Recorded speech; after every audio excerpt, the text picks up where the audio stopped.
Okay इस video से हम शुरू करेंगे नेक्स्ट जो सीरीज़ है 55 की। पहला सेट है 55 सेट 1 55 पेपर कोड है 5531 for year 2026 class 12th physics. और सेक्शन ए में जो पहला एमसीक्यू है इसमें दिया है पार्टिकल ऑफ मास m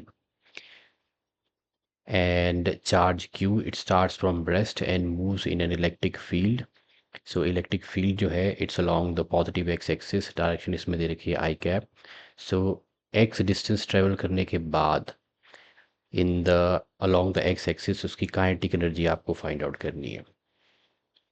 तो अगर इसका मैं थोड़ा सा अगर इसको विजुअलाइज करें क्वेश्चन को, तो इस तरह से ये जो है काइनेटिक इलेक्ट्रिक फील्ड जो है this is along the positive X axis, so this is the electric field. और आपका जो चार्ज पार्टिकल है of mass m and charge q, it starts from rest. So initially it starts from rest and moves in this electric field. So it moves in this electric field. ये electric field है, इस electric field में अगर ये move करता है तो x distance travel करने के बाद suppose it's it travels A distance x, इस तरफ अगर ये x डिस्टेंस ट्रेवल करता है, लेट्स से अगर ये ओरिजिन से स्टार्ट करता है तो it travels along this X axis. इतनी डिस्टेंस अगर ट्रेवल करेगा तो उसके बाद आपको काइनेटिक एनर्जी फाइंड आउट करनी, means its final kinetic energy आपको फाइंड आउट करनी है, क्योंकि इनिशियल काइनेटिक एनर्जी तो ज़ीरो है। This is the initial kinetic energy which is zero. Okay, तो because it's moving in an electric field, तो इसके ऊपर जो इलेक्ट्रोस्टैटिक फोर्स है on charge q in an electric field, so we know that electric field is the force per unit charge. ये है, तो इसको क्रॉस मल्टीप्लाई किया तो फोर्स इज इक्वल टू आ जाएगा q into the electric field. So हम यहाँ लिख लेंगे force is equal to charge into the electric field vector. अब इलेक्ट्रिक फील्ड वेक्टर आपको दे रखा है, this is q into E naught along the positive X axis. तो जो मैग्नीट्यूड है फोर्स का, this is equal to q into e naught.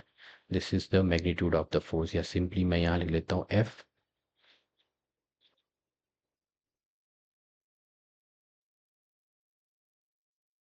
सो मेरे पास मैग्नीट्यूड ऑफ फोर्स आ गया q into e naught। Okay, also अब इस केस में हम वर्क डन निकालते हैं by this constant force over displacement. We know that work is equal to रहता है फोर्स इनटू डिस्प्लेसमेंट है x। So force into displacement, force आपकी ये है q into E naught into x is the force, हाँ sorry the work done. अब work energy theorem अगर हम इसमें लगाएं तो उससे भी आप वर्क डन निकाल सकते हो। According to work energy theorem, work done is equal to the change in the kinetic energy. ये वर्क डन आपको मिल गया, this is q naught into x. Now the change in the kinetic energy is the final kinetic energy जो आपको find out करनी है minus the initial kinetic energy. Now the initial kinetic energy is zero because it starts from rest. So ये zero है, so that this gives us the kinetic energy of this charged particle after traveling a distance x along the x-axis is q naught into x. So q naught q into e naught into x आपका answer है, so which matches with the second option. So B is the correct option here, q into e naught into x.